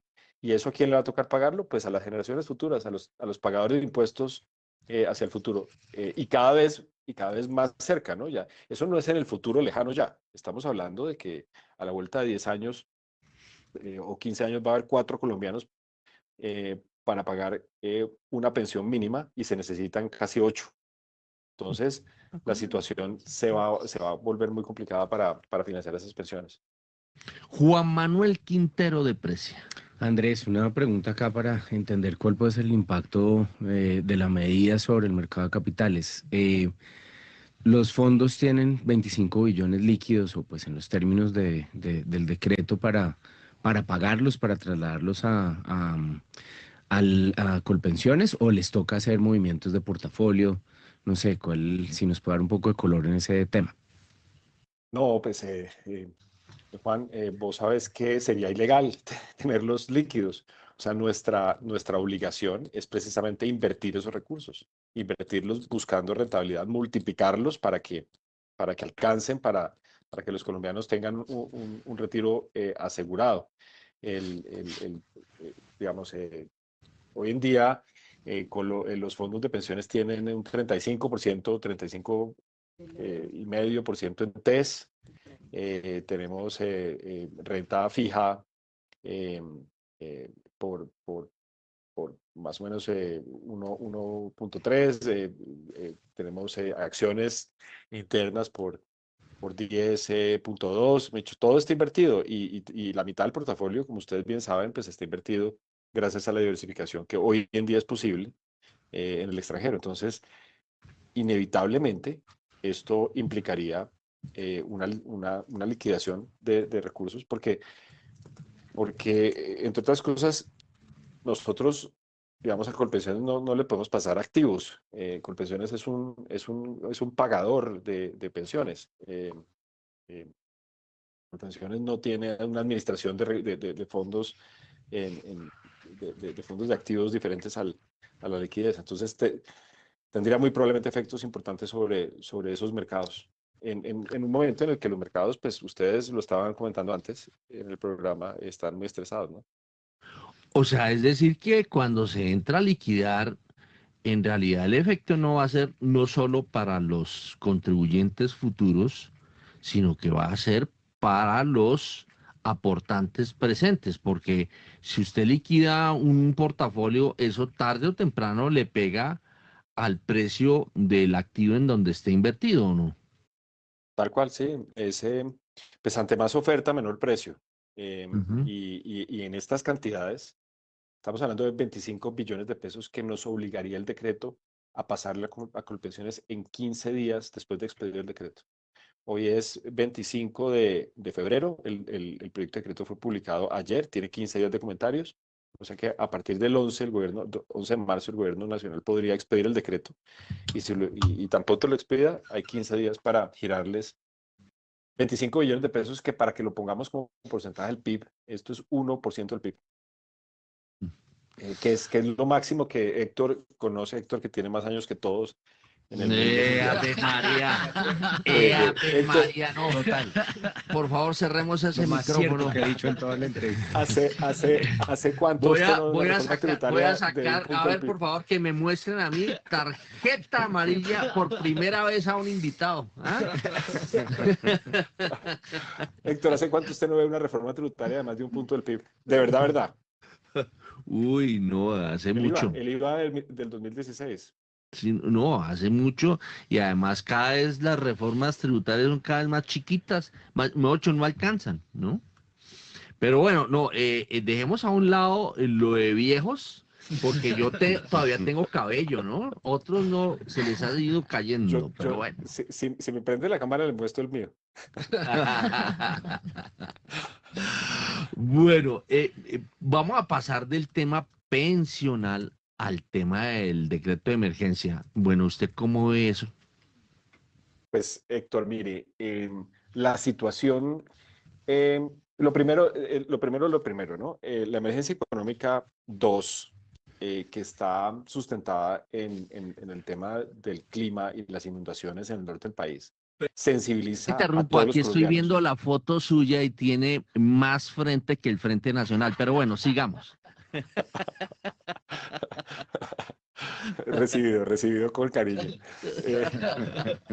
Bueno, sigamos con el tema de las mire, inundaciones que estaba sí, hablando ahorita Julián García, que eso podía ser previsible porque había cómo manejar el embalse de Urrá y bueno, y todas esas cosas. Entonces, pues ahí lo pongo en contexto para que nos siga con el análisis. Sí, no, mire, uno puede entender que hay una emergencia pues ya serán, digamos, los expertos los que analicen si era predecible o no era predecible, etcétera, pero uno entiende que en este momento pues hay un hecho que es necesario atenderlo y en eso nos sensibilizamos todos los colombianos. Desde el Consejo Gremial Nacional nosotros hemos abierto todas las posibilidades para que hagamos donaciones, etcétera, y sabemos que en estos casos seguramente hay que meterse la mano al drill como nación para pues, ayudar a financiar los costos de atender a las poblaciones afectadas y a los territorios afectados. Sin embargo, los proyectos de decreto que publican anoche, pues tenemos que analizarlos con lupa porque los montos que se están tratando de recaudar ahí pues parecerían exagerados ante la magnitud del desastre que ha ocurrido, pero parecerían exagerados. Entonces, eso es lo primero que hay que revisar, el monto. Y segundo, en, eh, en relación a las medidas, existen muchas otras formas de recaudar recursos sin dañar la capacidad del sector productivo de generar empleo y de generar recursos para el futuro. Entonces, el impuesto al patrimonio a personas jurídicas y en especial a sectores específicos con tarifas diferenciadas eh, pues, es muy grave en la medida en que genera precedentes que no son buenos de desigualdad en el tratamiento tributario y que comprometen la capacidad de esos sectores de pagar otros impuestos, de generar inversión y de financiar las cuentas nacionales que se necesitan financiar de forma estructural, además. Entonces, pues nosotros sí vamos a revisar con lupa y vamos a sugerirle al gobierno cambios en esas normatividades, pues para que no genere más daños de las soluciones que se pueden obtener con esa clase de decretos ley. Bueno, don Daniel Támara, usted que anoche se trasnochó con todos estos temas, incluido lo del decreto de emergencia, ¿tiene alguna inquietud para Andrés? Bueno, sí, presidente, pues lo que yo quisiera preguntar con relación a este tema es, digamos que se habla un poco de que el gobierno, digamos, podría estar teniendo algunas imprecisiones con sus cálculos de recaudar cerca de 8 billones de pesos con esta medida y sobre todo recargándola en dos sectores particulares como es el financiero y es el de minero energético. Digamos, con lo que tú sabes, ese recaudo de 8 billones de pesos sí es posible solamente con este impuesto al patrimonio y de la forma como el gobierno lo está, digamos, dirigiendo, es decir, recargándolo sobre todo en esos dos sectores en particular. Pues es muy inconveniente que se recargue en solamente unos sectores de la economía. Segundo, tenemos realmente claro que el costo de esta emergencia es 8 billones de pesos. Es que 8 billones de pesos es medio punto del PIB. Eh, Tenemos historias pues, muy recientes digamos, larga historia, de hecho, de atención de esta clase de emergencias o de situaciones. Y 8 billones de pesos suena mucho y recargarlo sobre unos sectores específicos de la economía, pues no tiene sentido. Hay que hacerle caer en cuenta al gobierno nacional que con la sobretasa del impuesto de renta a estos mismos sectores que existe desde la reforma del año 2022, eh, la presión fiscal sobre estos sectores pues está llegando a un límite y existen límites legales y constitucionales que protegen la actividad privada en Colombia y que pues, esto lo que va a generar es una cadena de contenciones en vez de buscar, primero de todos los recursos que son realmente necesarios, el monto que es realmente necesario, de una forma mucho más estándar, de una forma mucho más normal para financiar el gasto público. Bueno, son uno sumando ahí con suma de servilleta 33 billones de pesos los que va a tener el gobierno en tiempos de en tiempos electorales. Bueno, Andrés, muchas gracias. No sé si tiene algo para anotar adicional. Héctor, recordar que el sector está muy preocupado por el decreto de deslizamiento. De eso ya hablamos con ustedes. Ese problema no se ha solucionado. En este momento está en riesgo el financiamiento del seguro previsional, que es el seguro que todos los colombianos tenemos, los trabajadores colombianos tenemos para si tenemos un accidente, tener una pensión. O si morimos, que nuestras familias tengan una pensión. En este momento, el aumento del salario mínimo y el hecho de que el gobierno se haya lavado las manos con su responsabilidad de cubrir el efecto de ese aumento del salario mínimo sobre las pensiones, tiene a ese seguro previsional en vilo. Entonces, se suma a la lista, digamos, de cosas normativas que afectan al sector y no quería dejar de mencionárselo. La vaca negra, la noche oscura, yo que no veo, se me caen las gafas y las parto. Bueno, Andrés Velasco, presidente de Asofondos. Muchas Con todo el gracias ánimo, por estar Héctor. acá. Bueno, Un muy abrazo. bien. Saludos a Gracias. todos. Bueno, Chao, Juan. Chao, César. Chao, Chao, chao. Andrés. bueno, 7:42. Eso está. A ver su análisis macroeconómico rapidísimo porque se nos quiere volar Julián García y queremos abordar otro tema que, ay Dios mío, a ver. No, Héctor, yo creo que el análisis sí es muy deprimente y lo simplifico en una frase, es de verdad, hoy ser empresarios son héroes. Yo no entiendo cómo este gobierno sigue castigando. Sabemos, las cuentas fiscales no son muy alentadoras, pero sin lugar a dudas que los que sigan pagando la cuenta y raspando esa olla sea el sector empresarial es realmente grave. Eso en cualquier país no se puede pensar en desarrollo cuando el sector empresarial es el que está siendo castigado ante la necesidad de pagar los platos rotos y las cuentas alegres que tuvo este gobierno. Entonces, sí es un escenario muy Desalentador. desalentador, muy preocupante, que esperemos y pues no hay que perder optimismo, pues esto sí requiere un cambio de rumbo, porque sin lugar a dudas lo que ha dejado y estos últimos días, ahorita lo mencionábamos, apenas febrero y ya parece octubre, con todo lo que ha pasado tan convulsionado en los últimos días y que nos quedan 100, todo... Venga, le damos el El dato. dato exacto. ¿Cuánto falta? A ver, venga, miramos. Vamos a mirar aquí. Nos faltan 164 días. Hoy. 164 días para terminar esta tragedia que estamos viviendo, porque sí es muy preocupante, de verdad, para el país. Y lo vemos en el impuesto al patrimonio, lo vemos en los ahorros de los colombianos, lo vemos en el sistema financiero, lo vemos en el sector minoenergético, que acá de pronto Julián probablemente profundizará, pero estamos matando la gallina que produce los huevos de oro. Eso no hay duda alguna. No. Dios mío, 7:44. A ver, Laura Gabriel, que aprovechemos la presencia de Julián García. ¿Qué datos tiene sobre el tema de Ecopetrol? Porque acá está que se habla Julián García, expresidente de TGI. Laura Gabriel. Héctor, muy buenos días y buenos días para todos. Pues Héctor, recientemente Ecopetrol salió a decir que sus reservas probadas de petróleo subieron un 2,7% frente al 2024 y que ahora la vida media de estas reservas ascendieron a 7,8 años y según pues la petrolera, las reservas fueron certificadas por 3 firmas reconocidas, bueno, que nuestros suscriptores podrán leerlo en la página. Y en este momento, según Ecopetrol, hay 1.944 millones de barriles de petróleo equivalente, lo que significa que subieron 286 millones de barriles.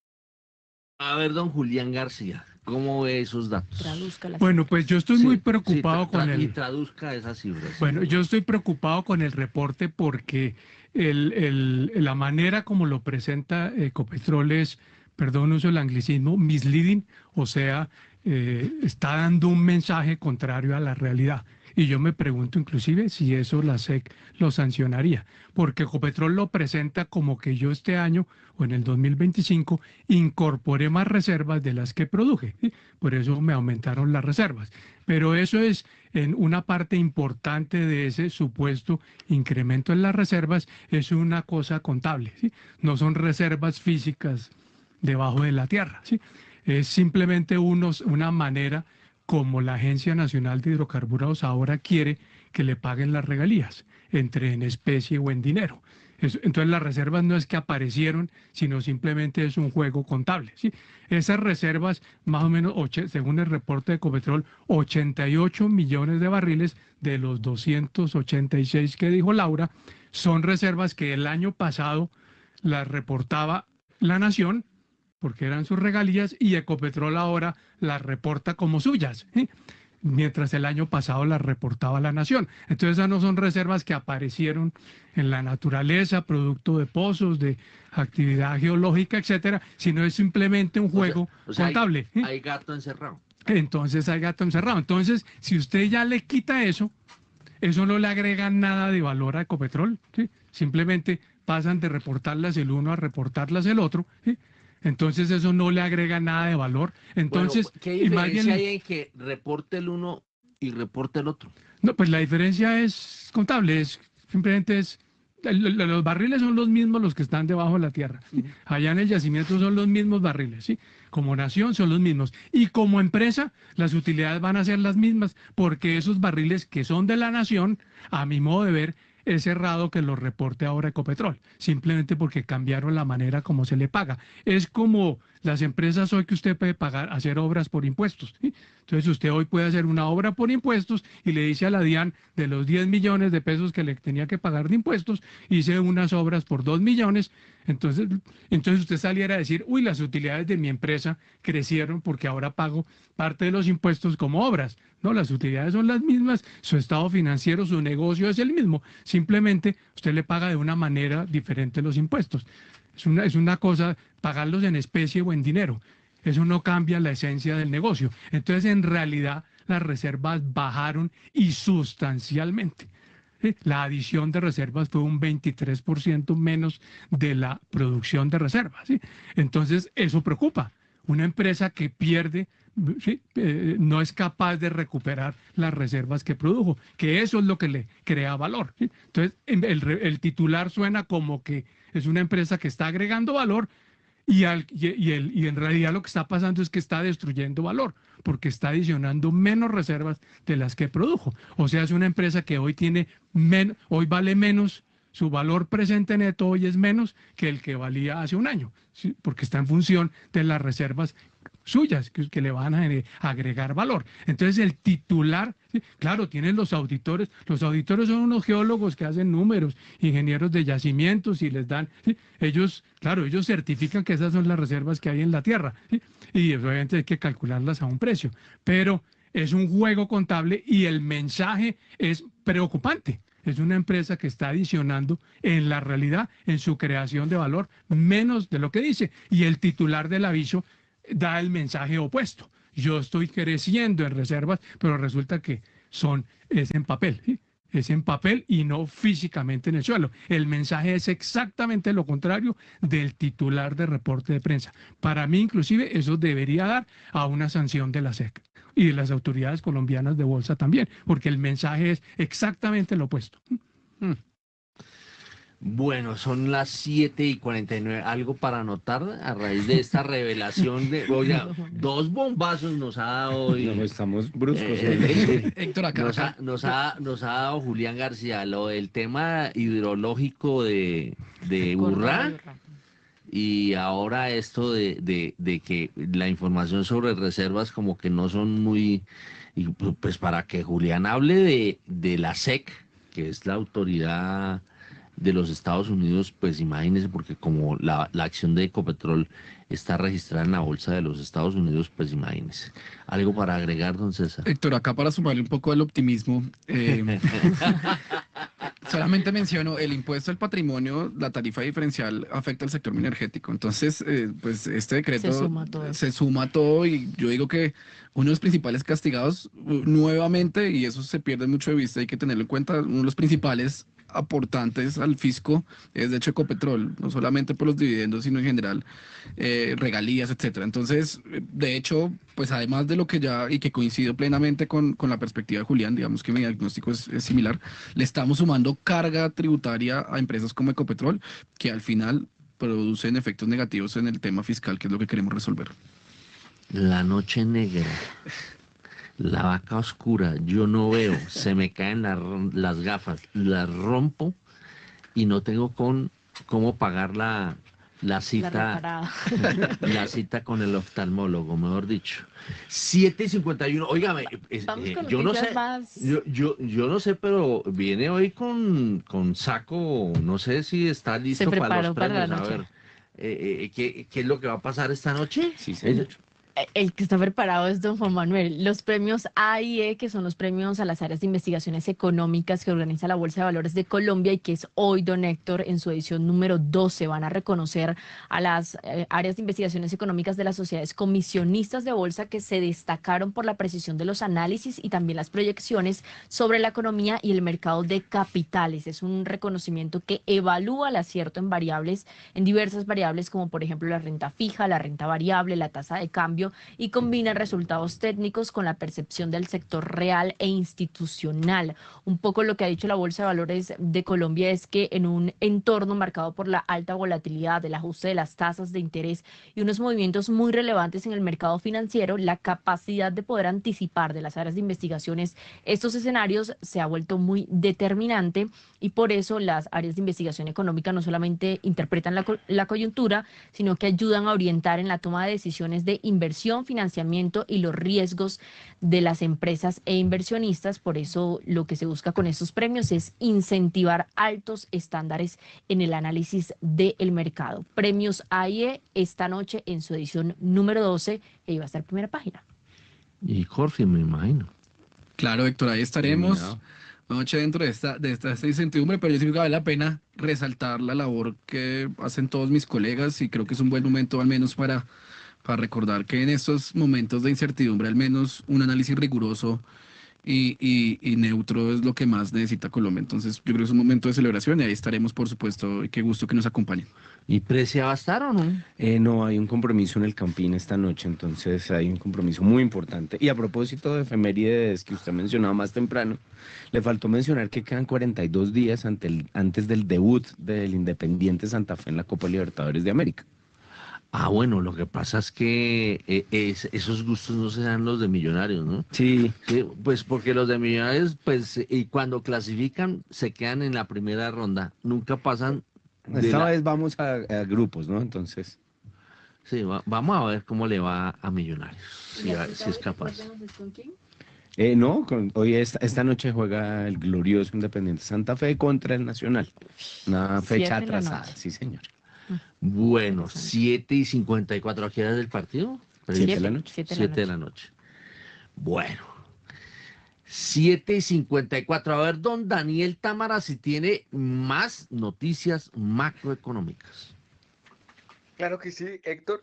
Bueno, quisiera resaltar, digamos, 3 ejercicios que hicimos ayer. El primero tiene que ver con las colocaciones directas de test. Siguen marcando récords. Ya al corte del 20 de febrero van 10.1 billones de pesos colocados directamente. Recordemos que en el Fuentes y Usos que presentó Crédito Público a comienzos de este mes establecía un techo de 8 billones de pesos. Ya se sobrepasó, van 10,1 billones de pesos al corte del 20 de febrero, como decimos.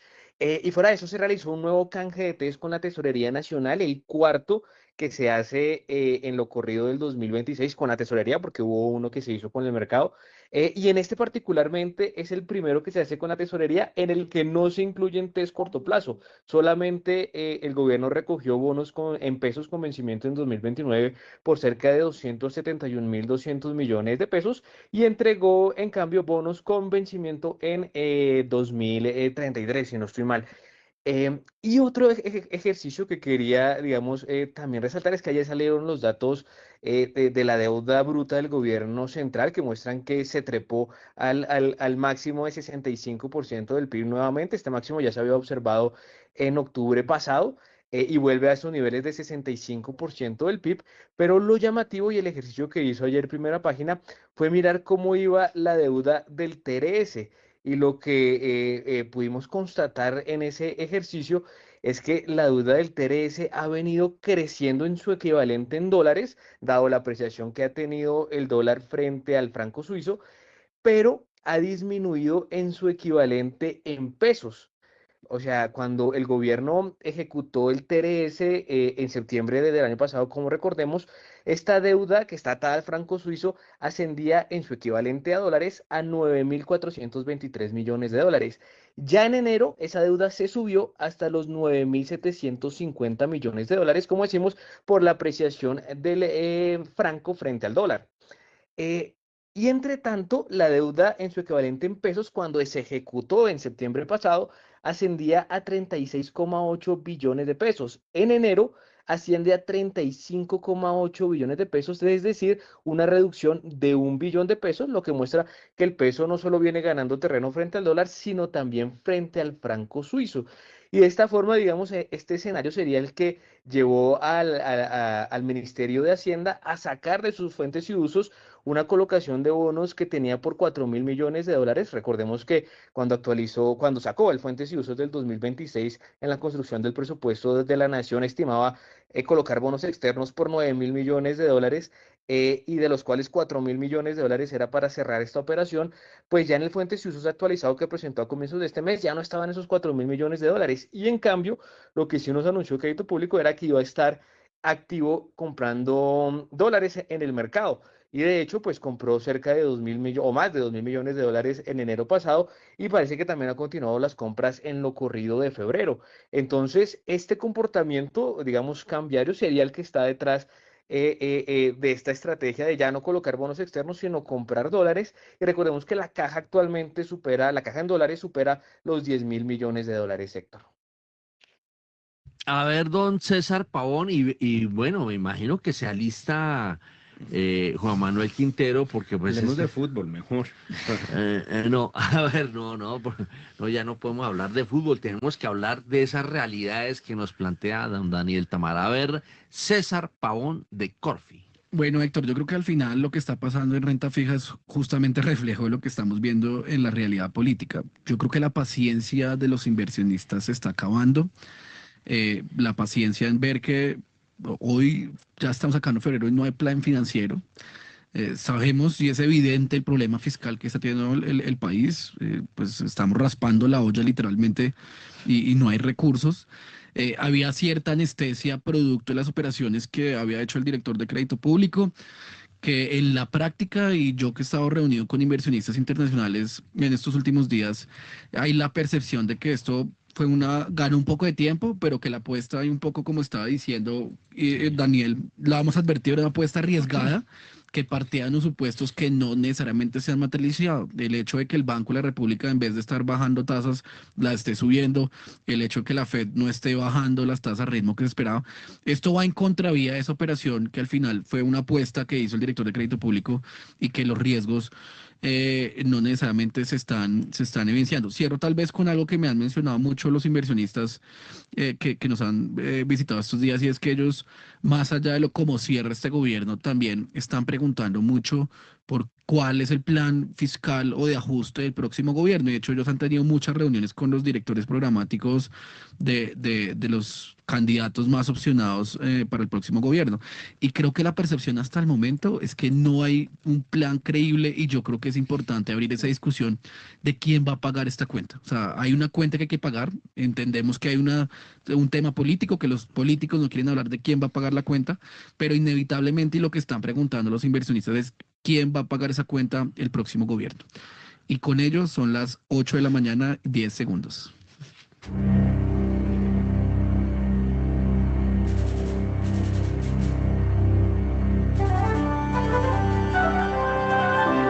...91.9 Javeriana Estéreo, Bogotá. HJKZ. Sin fronteras.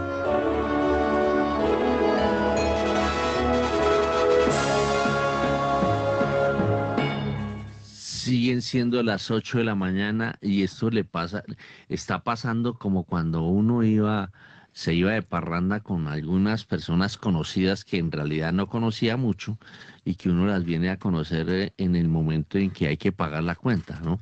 Se habían ido al baño o no estaban, ¿no? Entonces, eso más o menos puede estar pasando. A ver, don Juan Manuel Quintero. Vea, Héctor, ahí yo creo que el problema serio es incertidumbre. Efectivamente, se han roto algunas prácticas comunes que le daban tranquilidad a los agentes del mercado en el sentido de que se publicaban con total transparencia los números de qué iba a hacer la nación con respecto a su gestión de deuda. Ahí esa práctica claramente no es común hoy en día, no sabemos efectivamente ese cuadro tan famoso de fuentes y usos que nos permite entender cuál es la capacidad del gobierno de endeudarse, hasta dónde va a llegar, hoy en día es un misterio. Y el problema, eh, claro, acá es que los inversionistas serios que nos habían aportado recursos estables por muchos años se cansan de esto y aunque efectivamente vamos a seguir colocando deudas sin mayores dificultades, nos estamos cambiando a unos inversionistas que no son los deseables. Usted habla muchas veces de los capitales golondrina. Yo le decía desde hace años que las golondrinas eran una especie en Me vía de regañaba. extinción. Eran una especie en vía de extinción, pues las trajimos de vuelta. Los inversionistas que estamos viendo en el mercado de TES y en el mercado de bonos internacionales colombianos son especuladores que buscan intereses altos y esos intereses altos claramente los estamos teniendo en este momento. Esa diversificación o ese movimiento de inversionistas estables, serios que buscan recursos de países que tienen una estabilidad macroeconómica, se están yendo y esas un poco esas preguntas del millón que tenemos acá. ¿Qué es lo que pasa? Yo creo que incluso para quienes hemos tenido algo de conocimiento de la gestión de deuda de la nación, todos los movimientos que se están haciendo desde Hacienda empiezan a ser bastante difíciles de seguir y de entender. Estamos viendo canjes de TCOs que son cada vez más comunes. Yo creo que hace unos meses la gente se preocupaba y veía qué era lo que estaba pasando con esos canjes.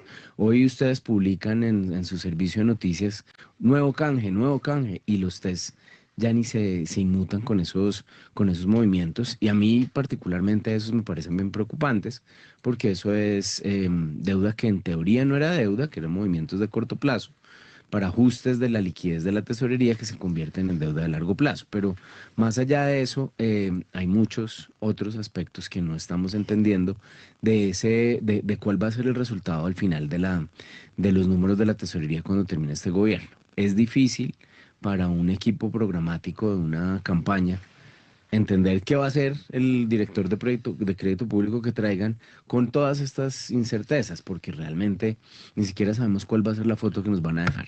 Yo creo que ahí es donde están las grandes dificultades y para cerrar en un tono positivo de alguna forma, yo creo que entendemos que los test van a seguir siendo una muy buena oportunidad y vamos a ver oportunidades en tasas bastante altas que tenemos en este momento, Héctor. Oiga, yo quiero preguntar eso. ¿En cuánto están las tasas de los test? ¿Cuánto están subiendo? Daniel Tamara, ¿tiene ese dato? Héctor, hay un dato particular, sobre todo que se dio ayer con la subasta de test corto plazo. Es que ayer la tasa de corte de la subasta de test corto plazo fue de 13,05%, No. alcanzó el máximo histórico que se había registrado en enero de 2023. Entonces están en máximos históricos las tasas de los TCOs, con la posibilidad de que ya en la próxima subasta pues se rompa el récord y corte aún más arriba esta tasa de interés y eso es un reflejo de que si a un año al gobierno le están prestando al 13,05%, pues a más largo plazo hay tasas que ya rondan el 13,7%, incluso el 13,8% que hemos visto en el mercado secundario. No. Esa es la base, ¿no? De las tasas de toda la economía, ¿no? No, y además, si están en esos niveles, hay que recordarle a los oyentes que a mayor tasa de interés, o sea, el gobierno tiene que pagar una mayor tasa de interés por la plata que reciba por colocar estos papeles. Y estos papeles, entre más suba la tasa, significa que el valor del papel se está perdiendo de manera consistente. 8 de la mañana y 5 minutos. El pronóstico del... El pronóstico de primera página para el comportamiento esperado hoy del dólar, don Héctor, durante toda su jornada es de 3.670 como mínimo y 3.725 como máximo, según lo que pronostica el asesor en el área cambiaria Mauricio Zúñiga. Un poco lo que se espera es esto ante las intervenciones de miembros de la Reserva Federal del Banco Central de los Estados Unidos, y además menciona que el peso colombiano está acomodándose en niveles de 3.700 sin claridad y sin una razón valedera, solo con hipótesis de compra de dólares por parte de la Dirección de Crédito Público. Y el dólar abrió. ¿Ya abrió? Sí, señor. A esta hora, abren los mercados en Colombia. Buenos días, Héctor. 8:06 de la mañana. Les cuento que el dólar abrió en esta jornada de miércoles sobre los 3.697 pesos con 51 centavos. En este caso, presenta una baja inicial de 6 pesos con 49 centavos, teniendo en cuenta que el cierre en el spot de la jornada del martes fue de 3.704 pesos. Les cuento que a esta hora el dólar ya está cotizando en niveles de 3.690 con 90 centavos, es decir, digamos que acelera un poco más esa caída en el inicio, y recordar que la tasa representativa del mercado que rige en la jornada de este miércoles es de 3.703 pesos con 28 centavos. Bueno, yo no entiendo, don César Pavón, cómo el dólar tiene como pinta de seguir contenido y echar para abajo ante la coyuntura fiscal que se está viviendo. Héctor decidió enviarme esto previa a la gala que tendremos hoy de premiación de los pronósticos más acertados. Mire, yo realmente cuando ve los movimientos en las últimas semanas han sido laterales, pero más tendencia de depreciación. Laterales, y yo creo que lo que pasó hoy los últimos días estuvieron muy influenciados por lo que pasó en Estados Unidos, la decisión de la Corte Constitucional. Yo creo que es de la Corte de Estados Unidos que mitigó las tarifas que Trump ha anunciado. Él dice que tiene la respuesta y que lo va a seguir haciendo, pero yo creo que eso generó mucha incertidumbre, al menos en los días pasados. Espero, y un poco ya yéndome a los pronósticos, a ese terreno que nos gusta tanto, yo sí creo que la percepción de que Estados Unidos iba a empeorar y que el dólar iba a empeorar mucho este año no se está materializando. De hecho, los sesgos recientes, más viendo que esto de cierta manera le pone unos contrapesos claros a Trump, es que puede llegar a haber contrapesos. Lo que pasa en la Reserva Federal va a ser muy relevante. Yo creo que ya tenemos un anuncio de quién va a ser y llega ya en mayo, que se está acercando. Eso puede generar nerviosismo, pero ahí va a ser crítico.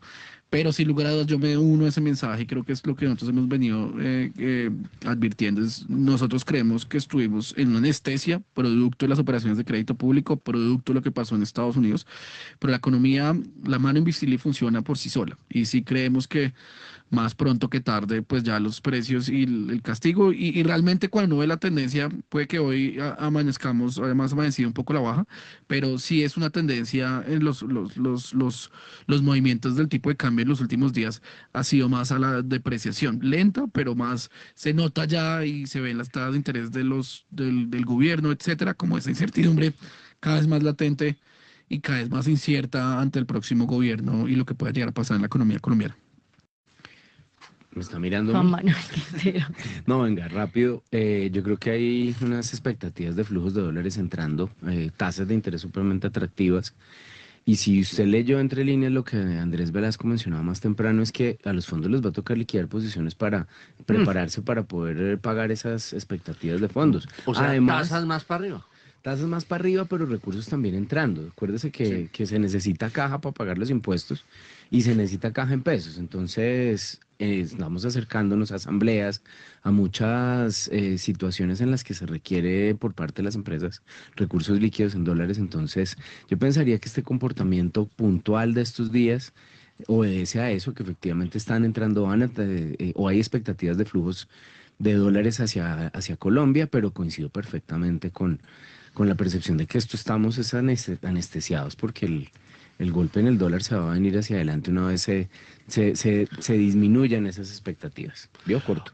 8:10. Nos vamos con hablando de cortos, nos vamos con un reporte corto de Diana Lucía Noa, porque para acrecentar nuestra noche oscura, ahora nos enredamos con Ecuador. A ver cómo es la cosa, doña Diana Lucía. Buenos días, Héctor Leonardo. Pues le cuento que quedó en firme el decreto 0170-2026, a través del cual el Ministerio de Comercio, Industria y Turismo impone un arancel del 30% ad valorem a una serie de productos procedentes de Ecuador. Esta medida entró en vigencia el 24 de febrero, es decir, ayer, y se establece como una acción de reciprocidad en respuesta a la tasa de seguridad del 30% que el gobierno ecuatoriano aplicó a las importaciones colombianas. La normativa afecta a 23 partidas arancelarias que se desagregan en aproximadamente 73 subpartidas específicas, abarca más o menos 60 líneas de producto, entre están bienes agrícolas, industriales impactados, está el arroz, los frijoles, el cacao en polvo, el azúcar y sus derivados, algunas frutas frescas como el plátano, productos pesqueros, entre otros. Muy bien, son las 8:11 a.m. Pues imagínense, nosotros aquí con problemas internos en materia fiscal y agarrados con los vecinos. Pero 8:11, nos vamos con don Edgar Leyton. Edgar Leyton, a ver, le tocó resumen super ejecutivo. Siempre, Héctor. Pero bueno, entonces le cuento muy rápido. En la más reciente jornada bursátil local, el MSCI Colcap de la bolsa bajó 2,95%, 2.395 puntos. Hubo una corrección importante. Preferencial CIBES cayó 5,65%, pero recordemos que en la jornada anterior había subido cerca de 12% por un movimiento que hubo dentro de en índices. Entre tanto, hace pocos minutos se conoció que Grupo Éxito multiplicó por 10 su utilidad neta 2025, estamos hablando de 592.000 millones de pesos. Sodimac Corona propone distribuir 103.000 millones de pesos en dividendos con cargo a utilidades. Bancoldex someterá a aprobación de asamblea del 27 de marzo emisión de bonos. Bancoldex es, entre comillas, gobierno. Entre tanto, Grupo Aval realizó pago de intereses de su quinta emisión de bonos en pesos colombianos, y teniendo en cuenta el tiempo y que tengo a mis compañeros en cola, solo voy a dar una más, y es que a partir de este 24 de febrero, es decir, de ayer, se empezó a negociar y a registrar los títulos TCO con vencimiento en febrero de 2027. El resto de noticias, primerapagina.com.co para nuestros suscriptores, 8:13 de la mañana. Usted, me imagino que va a ir a los premios de la bolsa, en donde Primera Página es patrocinador de las áreas de investigaciones económicas, ¿no? Me imagino que va de traje. Se imagina muy bien, don Héctor. No sé si de traje, porque últimamente estoy usando solo camisa de saco en la espalda, pero miramos. Para que mañana nos tenga Allá el reporte estaremos. completo de los ganadores. Y haciéndole, mañana buen reporte, ¿no? Y haciéndole barra a un equipo en particular, ¿no? Pero por supuesto, de nuestros analistas asiduos de los miércoles, pero por supuesto que sí, estoy en eso. Ya tengo velitas prendidas y todo. Soy Corfi. Ese es. Uy, muy bien. Bueno, 8:14 a.m, don Rolando Rolando Lozano. Bueno, la compañía mexicana Coca-Cola FEMSA acaba de informar que sus ventas en Colombia de todas sus filiales controladas, ingresos sumaron 4,8 billones de pesos. Esto es un aumento del 5,2% frente al 2024, cuando estuvieron en el orden de los 4,5 billones de pesos. Sin embargo, las ventas en volumen de las filiales controladas en Colombia por Coca-Cola FEMSA son de 349 millones de cajas, con un descenso del 0,8% frente al 2024. Sin embargo, las ventas de gaseosas de la conocida marca y referencias como Sprite y otras se mantuvieron en 268 millones de cajas. Muy bien, muchas gracias, don Rolando Lozano. Estaba hoy muy gaseoso. Gaseoso por la noticia, obviamente. Él siempre es muy concreto. A ver, ¿qué va a decir? Mírelo. una precisión. Cuando se habla de Coca-Cola FEMSA Colombia y sus ventas, no incluye 2 embotelladoras de esta marca que hay en la región de Urabá y en Leticia, que aunque son pequeñas, pues no están incluidas dentro de este sistema, sino que son independientes y quizás son de las más pequeñas en el mundo, franquicias de Coca-Cola. Pues Coca-Cola en Colombia puede llegar a ventas entre jugos y gaseosas cercanas a los 5 billones de pesos al año. Bueno, aquí nuestra analista, Olga Lucía Lozano, ya me anunció que va a demandar el decreto que le impuso aranceles del 30% a Ecuador. 8:16, porque se está desconociendo la normatividad andina. 8:16, ¿no, fin? Sí, señor, agradeciendo a nuestros analistas que nos acompañaron en esta emisión, Juan Manuel Quintero, César Pavón y Julián García, y también a nuestro invitado Andrés Velasco, hoy bajo la dirección de Héctor Hernández y la presentación de quienes habla Kiara Severiche. Sigan sintonía de Javeriana Estéreo por los 91.9 FM y en javerianastereo.com.